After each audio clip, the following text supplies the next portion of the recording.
in there when you talk about, and there he is, the President of the United States, and his words about Iran. Let's watch. My fellow Americans, as President of the United States, my highest obligation is to ensure the safety and security of the American people. History has shown that the longer we ignore a threat, the more dangerous that threat becomes. For this reason, upon taking office, I've ordered a complete strategic review of our policy toward the rogue regime in Iran. That review is now complete. Today I am announcing our strategy, along with several major steps we are taking to confront the Iranian regime's hostile actions and to ensure that Iran never, and I mean never, acquires a nuclear weapon. Our policy is based on a clear-eyed assessment of the Iranian dictatorship, its sponsorship of terrorism, and its continuing aggression in the Middle East and all around the world.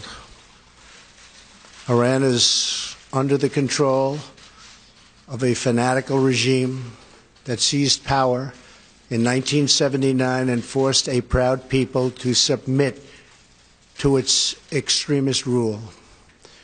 This radical regime has raided the wealth of one of the world's oldest and most vibrant nations and spread death, destruction, and chaos all around the globe. Beginning in 1979, agents of the Iranian regime illegally seized the U.S. Embassy in Tehran and held more than 60 Americans hostage during the 444 days of the crisis. The Iranian-backed terrorist group Hezbollah twice bombed our embassy in Lebanon, once in 1983 and again in 1984. Another Iranian-supported bombing killed 241 Americans. Service members they were in their barracks in Beirut in 1983. In 1996, the regime directed another bombing of American military housing in Saudi Arabia, murdering 19 Americans in cold blood.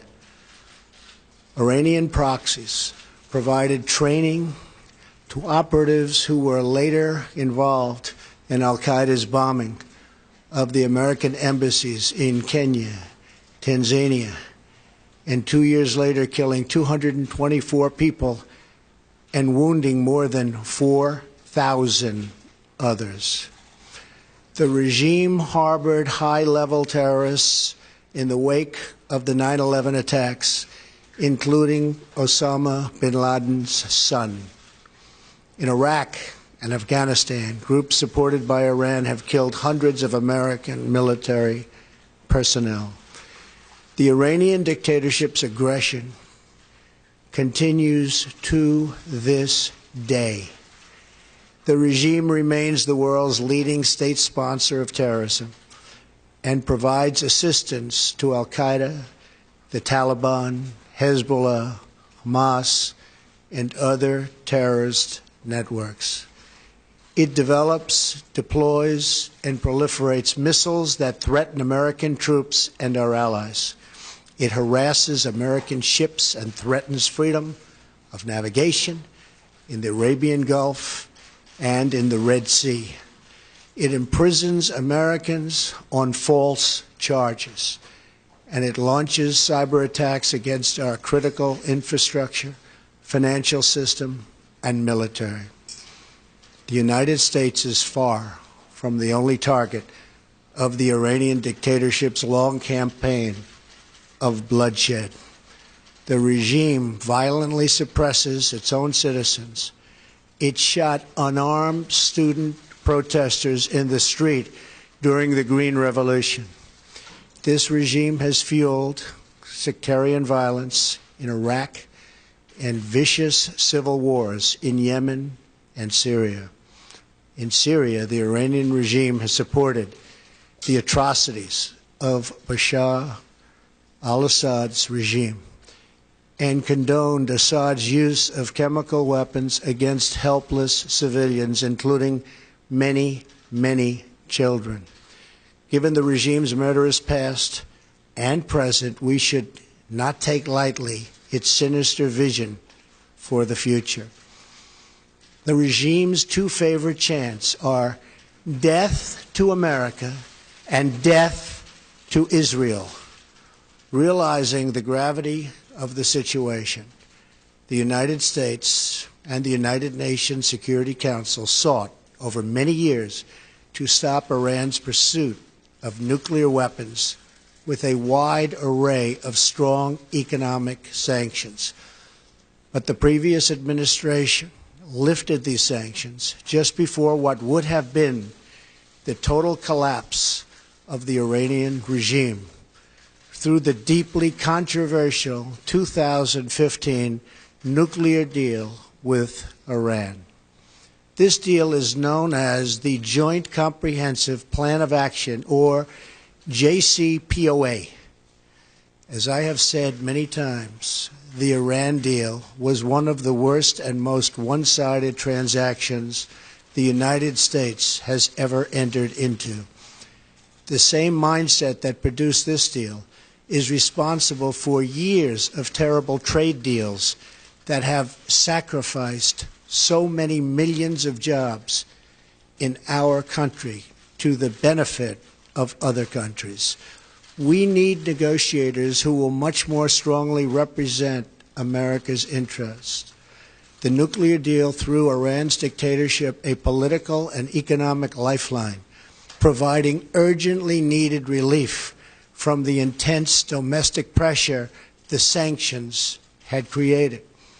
It also gave the regime an immediate financial boost, and over $100 billion its government could use to fund terrorism.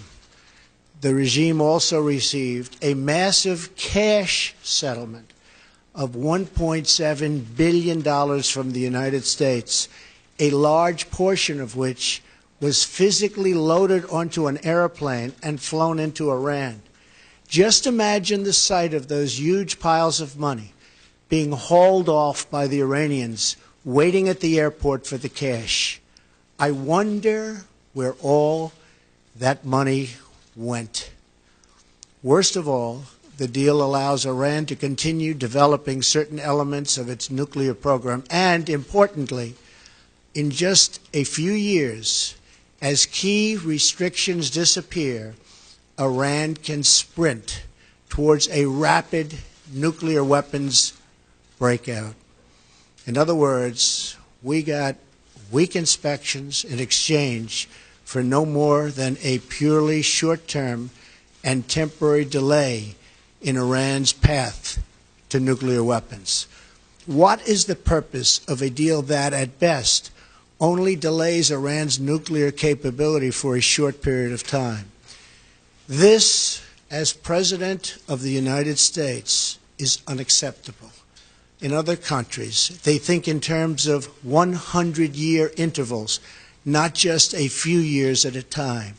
The saddest part of the deal for the United States is that all of the money was paid up front, which is unheard of, rather than at the end of the deal when they have shown they've played by the rules.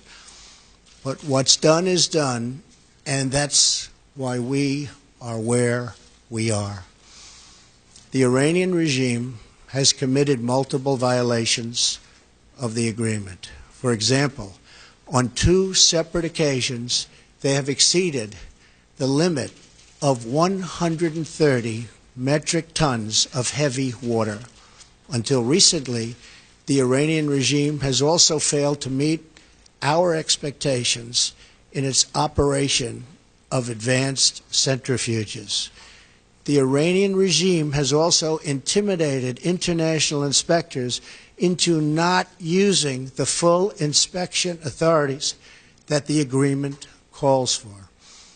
Iranian officials and military leaders have repeatedly claimed they will not allow inspectors onto military sites, even though the international community suspects some of those sites were part of Iran's clandestine nuclear weapons program. There are also many people who believe that Iran is dealing with North Korea. I am going to instruct our intelligence agencies to do a thorough analysis and report back their findings beyond what they have already reviewed. By its own terms, the Iran deal was supposed to contribute to regional and international peace and security. And yet, while the United States adheres to our commitment under the deal, the Iranian regime continues to fuel conflict, terror, and turmoil throughout the Middle East and beyond. Importantly, Iran is not living up to the spirit of the deal.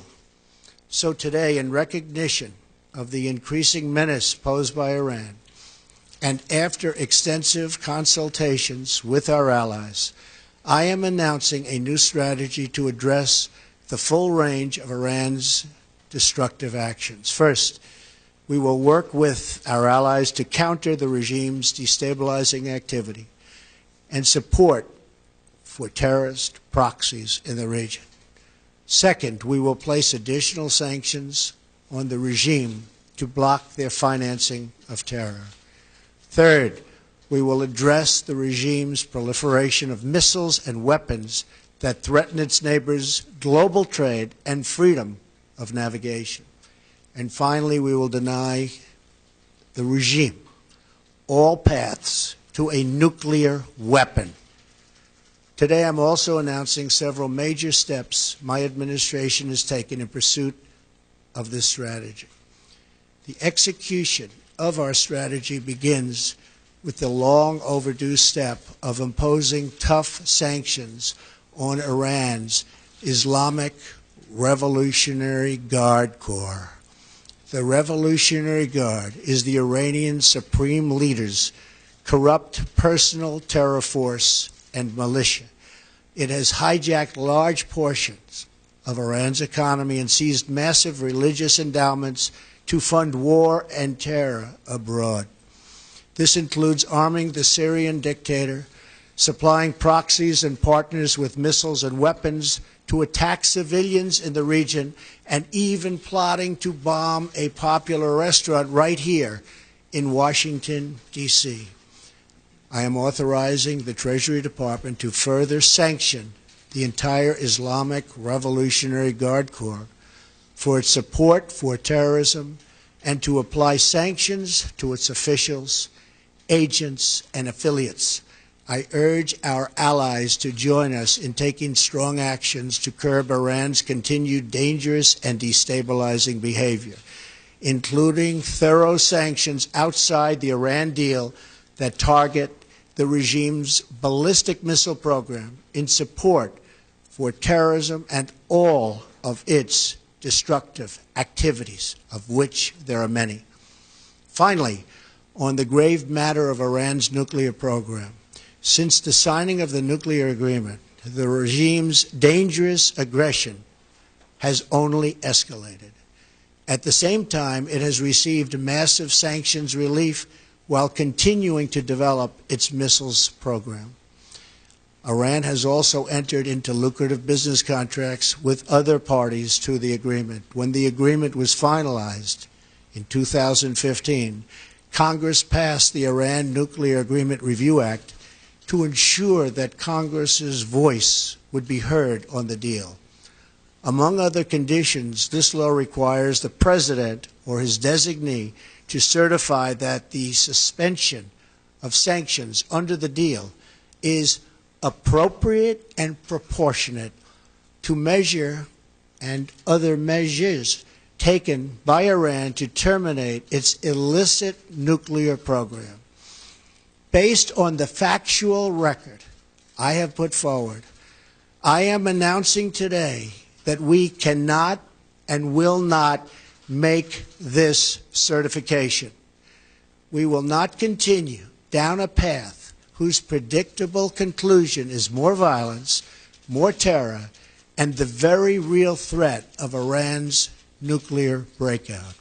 That is why I am directing my administration to work closely with Congress and our allies to address the deal's many serious flaws so that the Iranian regime can never threaten the world with nuclear weapons. These include the deal's sunset clauses that in just a few years will eliminate key restrictions on Iran's nuclear program. The flaws in the deal also include insufficient enforcement and near total silence on Iran's missile programs. Congress has already begun the work to address these problems. Key House and Senate leaders are drafting legislation that would amend the Iran Nuclear Agreement Review Act to strengthen enforcement, prevent Iran from developing an internet, this is so totally important, an intercontinental ballistic missile, and make all restrictions on Iran's nuclear activity permanent under U.S. law. So important. I support these initiatives. However, in the event we are not able to reach a solution working with Congress and our allies, then the agreement will be terminated. It is under continuous review, and our participation can be canceled by me as president at any time. As we have seen in North Korea, the longer we ignore a threat, the worse that threat becomes. It is why we are determined that the world's leading sponsor of terrorism will never obtain nuclear weapons. In this effort, we stand in total solidarity with the Iranian regime's longest-suffering victims, its own people. The citizens of Iran have paid a heavy price for the violence and extremism of their leaders. The Iranian people long to, and they just are longing to reclaim their country's proud history, its culture, its civilization, its cooperation with its neighbors. We hope that these new measures directed at the Iranian dictatorship will compel the government to reevaluate its pursuit of terror at the expense of its people. We hope that our actions today will help bring about a future of peace, stability, and prosperity in the Middle East, a future where sovereign nations respect each other and their own citizens. We pray for a future where young children, American and Iranian, Muslim, Christian, and Jewish, can grow up in a world free from violence, hatred, and terror. And until that blessed day comes, we will do what we must to keep America safe. Thank you, God bless you, and God bless America.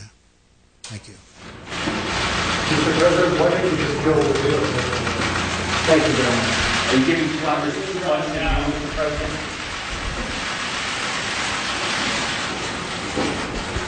You hear some of the reporters in the room wanting to shout a question at the president, but he was